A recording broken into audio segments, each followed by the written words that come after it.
मित्रो, सम्यक दृष्टी म्हणजे काय? सम्यक दृष्टीचे काय फायदे आहेत? तथागत गौतम बुद्धांनी सम्यक दृष्टी का सांगितली असेल, का सांगितलेली आहे, या संदर्भामध्ये आज आपण चर्चा करणार आहोत. सम्यक दृष्टी म्हणजे काय? सम्यक दृष्टी माणसाकडे कोणी असते, कोणी नसते, हे आपण समजून घेणं गरजेचं आहे. जेव्हा माणूस पूर्वग्रह दूषित पद्धतीने एखाद्या व्यक्तीकडे बघतो, लक्षात ठेवा, कोणाकडे सम्यक दृष्टी नसते आणि सम्यक दृष्टीतील अडथळे काय तर एखाद्या व्यक्तीकडे एखादा व्यक्ती पूर्वग्रह दृष्टिकोनातून बघतो. म्हणजे एखाद्या जातीकडे, एखाद्या धर्माकडे, एखाद्या संस्थेकडे, एखाद्या व्यक्तीकडे काही माणसं दूषित नजरेनंच बघतात. आणि हे दूषित नजर त्याच्या अनुभवाची नसते, अनुभवातून तयार झालेली नसते, किंवा त्याला काही वाईट अनुभव आलेत बाबा, असं काही नसते. फक्त त्याला कोणीतरी सांगितलेलं असते, गैरसमज करून दिलेले असतात,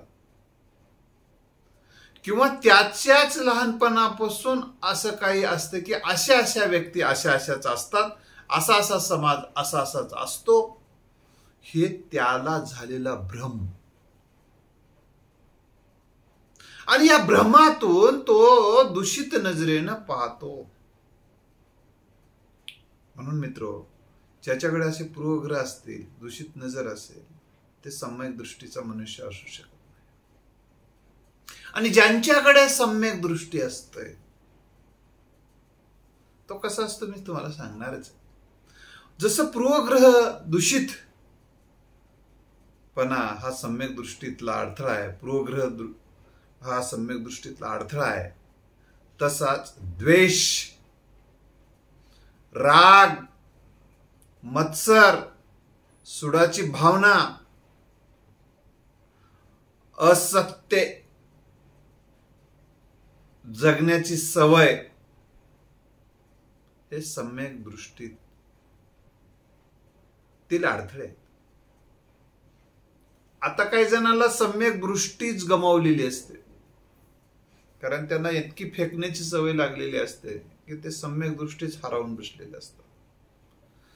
तर मग एखाद्या व्यक्तीकडे ही सम्यक दृष्टी नसेल तर तो जशी परिस्थिती आहे तशी तो पाहू शकत नाही. त्याला परिस्थिती बिघडली वाटते, परिस्थिती खूप बिघडली बरं, हाताबाहेर गेली बाबा, बाबा, म्हणजे त्याला जे आहे ते सिच्युएशन त्याला जशीच लक्षात येते. एखादा व्यक्ती सुद्धा आहे तसा त्याला दिसत नाही. ज्याला कल्पनेचं भूत त्याच्या मानगुटीवर बसले, भ्रामक कल्पने त्यानं करून बसलेलं असतं. मग ते व्यक्ती असेल, परिस्थिती असेल, घटना असेल, त्याच्याबद्दलच्या त्याच्या भ्रामक कल्पना, असं घडलं असेल, या कारणानं घडलं असेल, अमुक याने इथंच बसलेलं आहे, याला काही माहिती नाही. याच्या कल्पना, भ्रामक कल्पना. सत्य समजून घेण्यासाठी अनुभवाचं अधिष्ठान लागतं.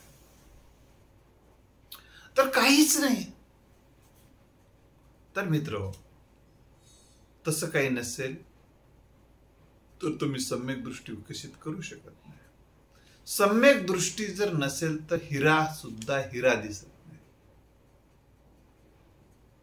हिरा देखील हिरा त्याला दिसत नाही.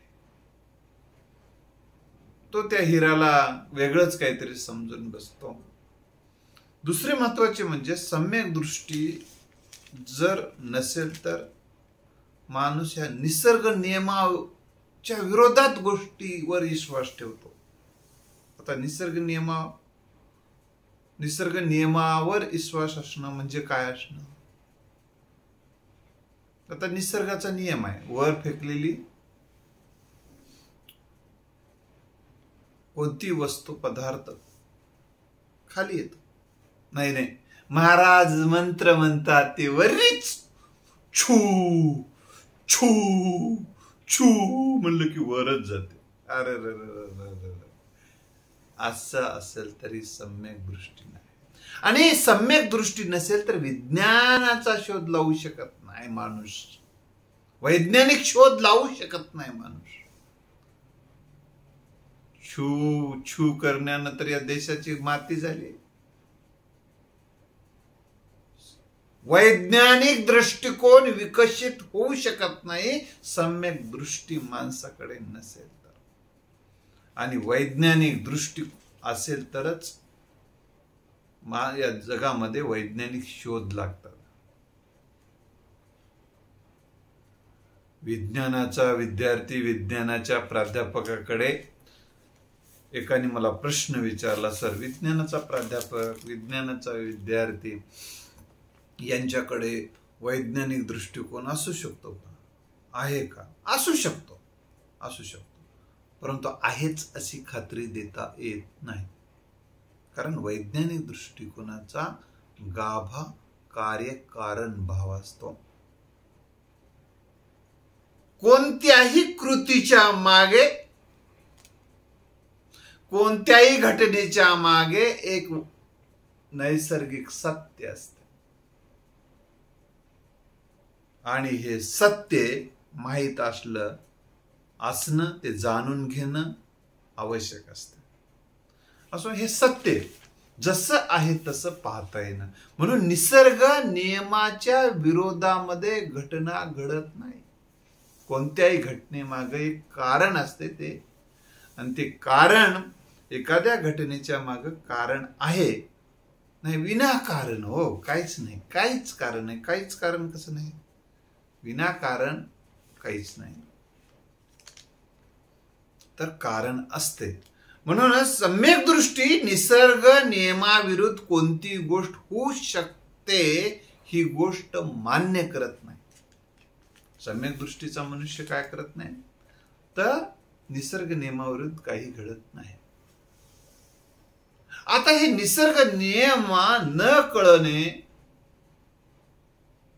हे आपल्याला सम्यक दृष्टी पासून दूर ठेवते. मिथ्या, खोट, काल्पनिक हे याचे विरोधी गोष्टी आहेत सम्यक दृष्टीचे. काही जणाला उगाच भ्रम होतात, भूत आहे किंवा इथून असं छू म्हणून पाणी फुंकून दिलं किंवा असं काही दिलं की तिथला रोग आपोआप दूर होते. आपोआप, हे आपोआपवाद्यांचा जे सुकाळ आहे ना देशामध्ये, आपोआप होते म्हणतात, आपोआप. म्हणून तुकोबारायाने सुद्धा म्हटले आपोआप काही होत नाही. नवसे सायासे कन्यापुत्र होती, का करणे लागे पती. काहीच होत नाही आपोआप. नवसा सायासाने जर कन्यापुत्र होत असतील तर मग नवसा सायासाने जर कन्यापुत्र होतात मग नवसाचं काय कारण आहे. हा तुकोबारायांचा प्रश्न सम्यक दृष्टीचं उदाहरण आहे. लक्षात आलं. निसर्ग नियमाविरोध आहे ती गोष्ट. स्त्री पुरुषाच्या मिलनातून आणि ते अर्थपूर्ण मिलनातून पुत्र पुत्रीचा जन्म होतो. तर त्याच्यामध्ये सुद्धा ते जे काय आवश्यक असणारा पाहिजे मात्र. आणि तो जर निसर्गदत्त नपुंसकत्व असेल तर तिथून काही अवलाद पैदा होऊ शकत नाही. हे नैसर्गिक सत्य आहे. याच्यामध्ये काही कोणाला कमी लेखण्याचा वगैरे काय भाग नाही. काही जणांवर निसर्गानेच तो अन्याय केलेला असतो. आपण त्याच्यावर काही बोलू नये. ते कोणाबद्दल असं जर असेल तर ते त्याचा वैयक्तिक विषय आहे. निसर्गातच काही जणाला अपंगत्व असेल तर त्याला आपण काही करू शकत नाही. तर सम्यक दृष्टी हा आहे. आता समजा उदाहरण तुम्हाला एक सांग, या ठिकाणी आपण घेऊया. आता चंद्र आहे आकाशात, तर ते जर ढगाने झाकाळलेला असेल तर आपल्याला अंधार पडलेला दिसतो रात्री, चंद्र असून सुद्धा। तसं आपल्या नजरेवर नजर जर अज्ञान आहे असेल, भ्रम असतील, द्वेष असेल, मत्सर असेल, राग असेल, चीड असेल, अशा गोष्टीचे आवरण बसले तोरे पापुद्रे डोळ्यावरचा जसा पडदा काढतात की नाही, तसे हे सगळे पडदे आपल्या दृष्टी समोरचे काढावे लागतात। द्वेषाचा पडदा काढावा लागेल, रागाचा पडदा काढावा लागेल, तर भेदाभेदाचा पडदा काढावा लागेल, तर सम्यक दृष्टी पुढचा माणूस दिसतो। माणसाकडे माणूसपणाने पाहण्याची ही जी वृत्ती आहे विकसित होऊ शकते, ही दृष्टी आहे विकसित होऊ शकते। नाहीतर माणसाकडे माणूस न पाहता चुकीच्या पद्धतीने जे पाहिल्या गेले, हे कशाचं लक्षण राहिले? मिथ्या दृष्टीचं लक्षण आहे, मिथ्या, खोट्या। तुम्हाला एक उदाहरण सांग, काही जणाला डोळे असतात पण दृष्टीच असत नाही। एका व्यक्तीकडे हिरा होता, हिरा त्याने गाढवाच्या गळ्यात बांधून फिरत होता। गाढवाच्या काही माणसात चांगल्या गोष्टी काय, त्याला चांगल्या गोष्टी, गाढवाला गुळाची चौक अशी जी म्हणतात, त्याला कळतच नव्हतं। काही जणाला काय माणसं कळतच नाही, किती अभ्यास केला तरी माणसं कळत नाही त्याला, उगच म्हणते अभ्यास केलो वगैरे, अभ्यास वगैरे काही नाही, माती। तर मग तो गाढवाच्या गळामध्ये हिरा बांधून तो जात येत होता। पण एकानं म्हणलं, अरे हिरा कितीला द्यालास असं म्हणायला पाहिजे, हा हिरा कितीला द्यालास असं विचारायला पाहिजे। पण हाही स्वार्थी, त्यानं म्हणलं, हे दगड कितीला द्यालास? त्यानं म्हणला 400 रुपये। त्यानं म्हणला 200ला दे ना, म्हणला 400ला, म्हणलं 300ला दे, नाही द्यायच ना, म्हणला आता तुला देतच नाही रे, म्हणला चल पुढे गेल्यानंतर एका व्यक्तीनं सहजतेनं म्हटलं, हा मला दे, मी घेतो, 400 नाही 500 दे। त्या व्यक्तीने घेतलं। तेव्हा पुन्हा आल्यानंतर तो माणूस माग पळत येऊन विचारायला, अरे काय येडा असर, म्हणला ते हिरा होता की, म्हणला विकून टाकलाच काय, म्हणला दगड समजून? त्यानं म्हणला, मी वेडा आहे का? म्हणला, अरे तर मला तर माहितच नव्हतं, म्हणला तुला माहिती होतं, मला तर कळलं नव्हतं। म्हणजे याला अविद्यामुळे कळलं नाही, त्याला ते दृष्टी नसल्यामुळेच कळलं नाही, म्हणून याचं नुकसान झालं। याच्याकडे दृष्टी होती तशी, परंतु लोभ की कमी घ्यावं, कमीत कमी घ्यावं या लोभापोटी हा लोभ त्याचा अडथळा आला आणि हिरा हातातून निघून गेला। म्हणून माणसाच्या ह्या सम्यक दृष्टीतला हे लोभ हे सुद्धा एक अडथळा आहे, लोभ सुद्धा एक अडथळा आहे मित्रो। म्हणून हे दुसरी महत्वाची गोष्ट म्हणजे सम्यक दृष्टी जर आपल्याला हवी असेल तर आपण अविद्येचा विनाश करणं गरजेचं असतं। आपल्याला ती गोष्ट ज्ञान अनुभवातून घेतलं पाहिजे, कार्यकारण भाव समजून घेतला पाहिजे, ते सत्य जाणून घेतलं पाहिजे, तरच आपल्यामध्ये सम्यक दृष्टीचा उदय होतो आणि अविद्येचा विनाश होतो। अविद्या ही अनर्थ घडून आणते, अनर्थ। तर अविद्या काय करते माणसाला? मनुष्याला दुःखाचे अस्तित्व आणि दुःख, मनुष्याचे दुःखाचे जे अस्तित्व आहे, मनुष्याच्या जीवनात जे दुःखाचं अस्तित्व आहे, जे काही दुःख आहे, त्याचं खरं कारणच कळू देत नाही अविद्या। म्हणजे काय मग खोटे कारण काय असतात? तुम्हाला आता जे काही आर्थिक दारिद्र्य काय माहिती, मागच्या जन्मीचं पाप, मागच्या। मग आता याच्यातून मार्ग काय? तर या जन्मामध्ये तुम्ही नामस्मरण करा, फक्त नामस्मरण करा, आणि या नामस्मरणातून जे काय पुण्य संचय, मग यातूनच तुमची पुढच्या जन्मामध्ये मग श्रीमंत कुटुंबात जन्म.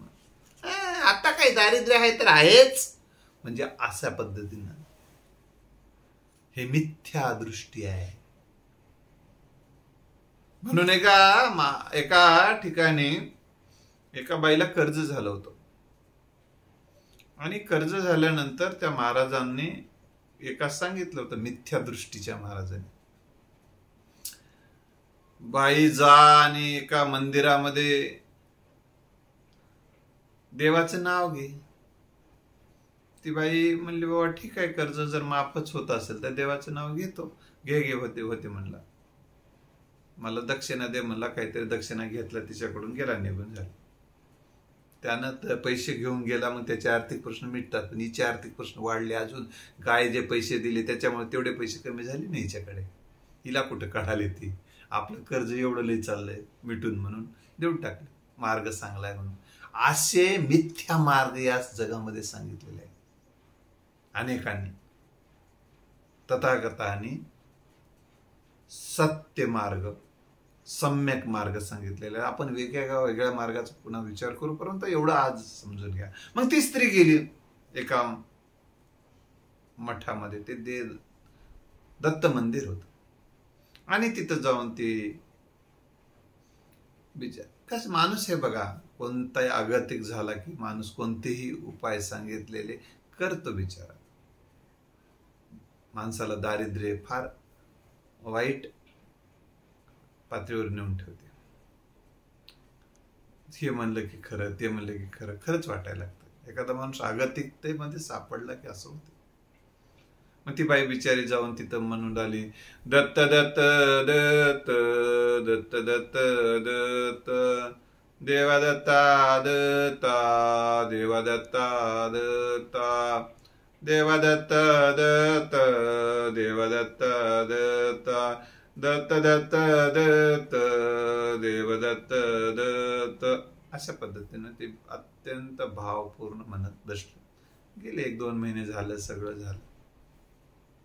पुन्हा बँकेचं कर्ज होतं, नोटीस आली. ती महाराजाला नोटीस घेऊन दाखवली. महाराज हे बघा, तेव्हा तर कर्ज कमी होतं, उलट वाढलं इथं म्हणली. आल्यावर महाराज म्हणले, त्या मठातले महाराज म्हणले, मग बाई कर्ज होतं तर मग इथं कशाला आलीस? नाही, मला एकानं सांगितलं होतं की ती येऊन नामस्मरण केले की अनेक गोष्टी आपोआप अशा जळून जातात, जळून खाक होतात. आता हिचं काही बँकेतल्या त्या बुकामधलं काय कर्ज जळून खाक थोडंच होणार आहे. त्या महाराजांनी सांगितलं. फार महाराज पण खूप चांगले असतात. त्यामुळे मला अनेक महाराज असे आहेत की समाजाला एक योग्य दिशा ते देतात. त्यांच्या अंगावरच्या भगव्या कपड्याकडे जाऊ नका तुम्ही. ते भगवं कपडे त्यागाचं प्रतीक आहे. आणि असे काही महाराज खरंच त्यागी, निष्पृह, अत्यंत बुडती हे जन न देखिवे डोळा म्हणून कळवळा येतो, असे ही भावना आणि भूमिका घेणारे अनेक महाराज आहे. किंवा तुकाराम महाराजांनी जसं म्हटलेलं आहे, जे का रंजले गांजले त्याशी म्हणे जो आपुले, तोची साधू ओळखावा देवतेची जाणावा. रंजल्या गांजलेल्या माणसाला जवळ करणारे अनेक महाराज मी पाहिलेले आहेत. त्यांना जी काय हवी ती मदत ते बिचारे करत असतात. त्यांच्या मनामध्ये कोणत्याही जीवाचा न घडो मत्सर अशी भावना असते. सगळ्या ते जात धर्म मानतच नाहीत. ते फक्त एकच माणूस मानतात. माणूस हीच एकच जात मानतात. इतक्या पवित्र मनाने जगणाऱ्या महाराजांना मी वंदन करतो. आणि तो महाराज असाच होता. त्या महाराजांनी सांगितलं, माते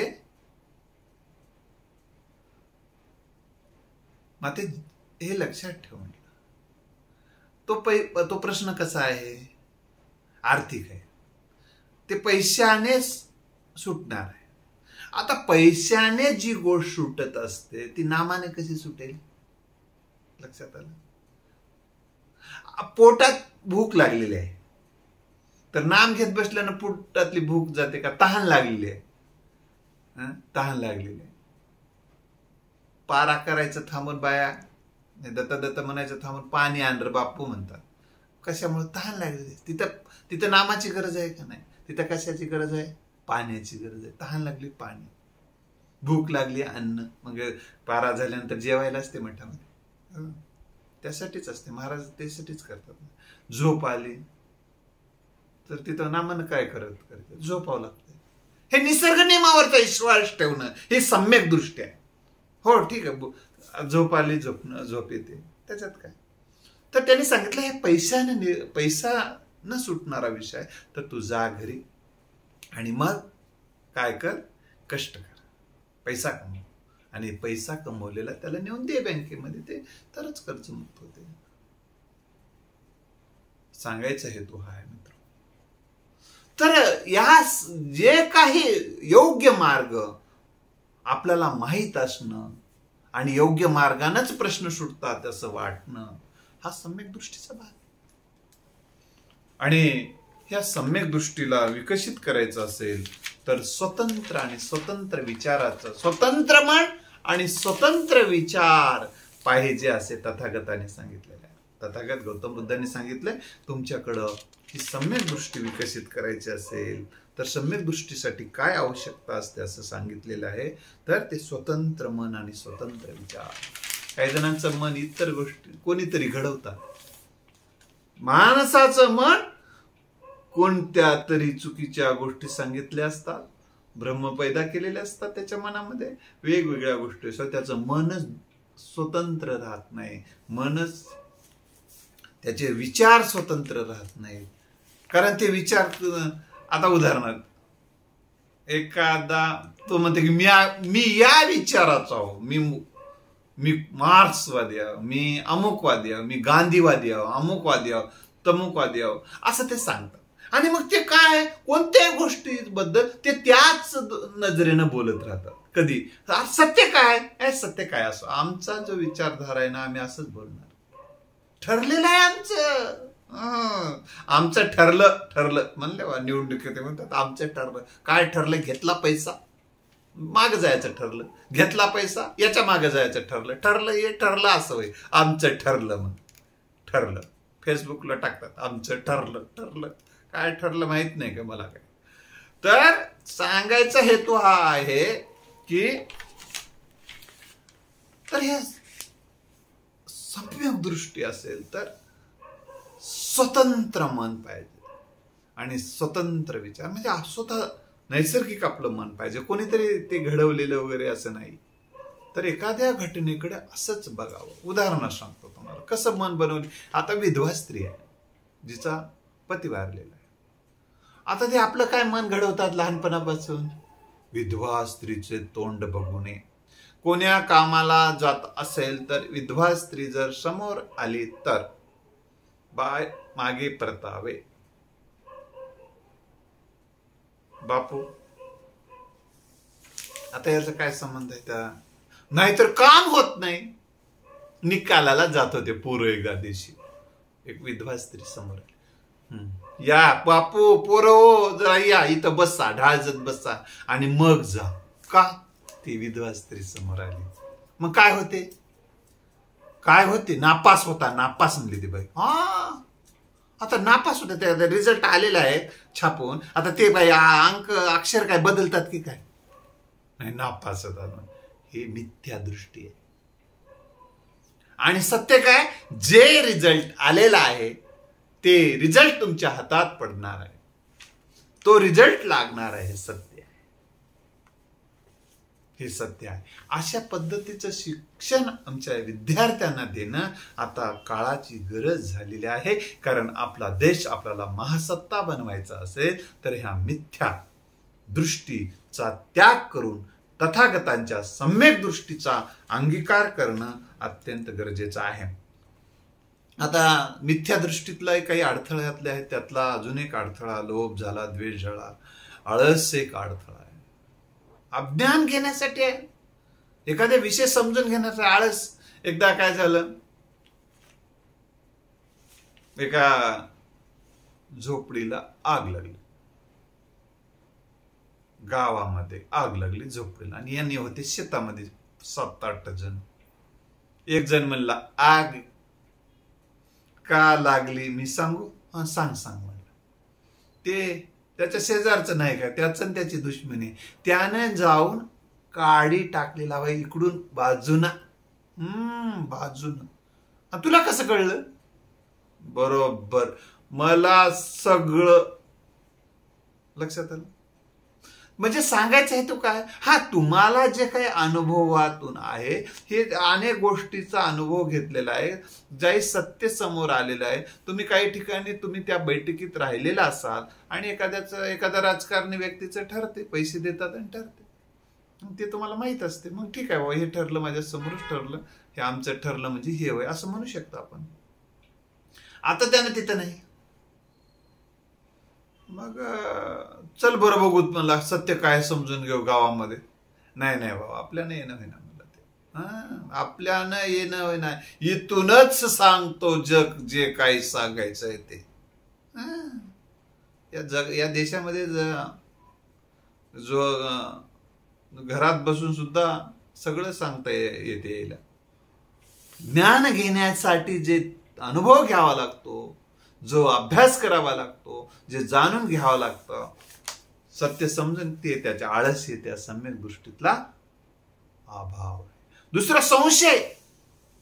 माणसाला एखाद्या व्यक्तीकडे जर संशयानंच, काही माणसं एखाद्या व्यक्तीकडे निव्वळ संशयाने सातत्यानं पाहत असतात. त्यानं पान जरी खाला, पान काय खाला माहित आहे? तोंडाचा वास येऊ नये म्हणून खालाय. तोंडाचा वास म्हणजे काय? दारूचा वास. अरे त्यानं रोज काय दारू पिऊन फिरते काय? एरवी खात असेल एखाद्या वेळेस पान, नाही ना, पान खाला म्हणजे दारू पिला. म्हणजे कोणत्याही गोष्टीचा संशय घेणं, ते ना तसाच आहे असं समजणं. आणि सम्यक दृष्टीतले हे जे काही अडथळे आहेत, हे अडथळे दूर करणं अत्यंत आवश्यकता आहे. त्याच्यावर उपाय काय आहेत ते आपण उद्याच्या भागामध्ये बघणार आहोत. तर मित्र हो, सम्यक दृष्टी ही तथागताने सांगितलेलं आहे, ती समजून घ्यावं. जीव गोष्ट जशी आहे तशी पाहणे, निसर्ग नियमाविरोधात काही घडत नाही यावर आपला विश्वास असणे, आणि सत्य जाणून घेऊन जगायला शिका. आपलं जीवनाचं कल्याण होते. या सम्यक दृष्टीचा, आता काही जण म्हणतात तथागतांचा जे विचार जे आहेत ते जगाला तारणारे का आहेत, हे तुम्हाला हे त्यांची एकच तत्व मी या संदर्भानं सांगितलेलं आहे, सम्यक दृष्टी. आणि हे सगळं समजून सांगताना काही हसी मजाकची उदाहरणं मी तुम्हाला दिलेली आहेत. तर ह्या मागचा भावना एवढीच आहे की हा विषय तुम्हाला समजावा. धन्यवाद.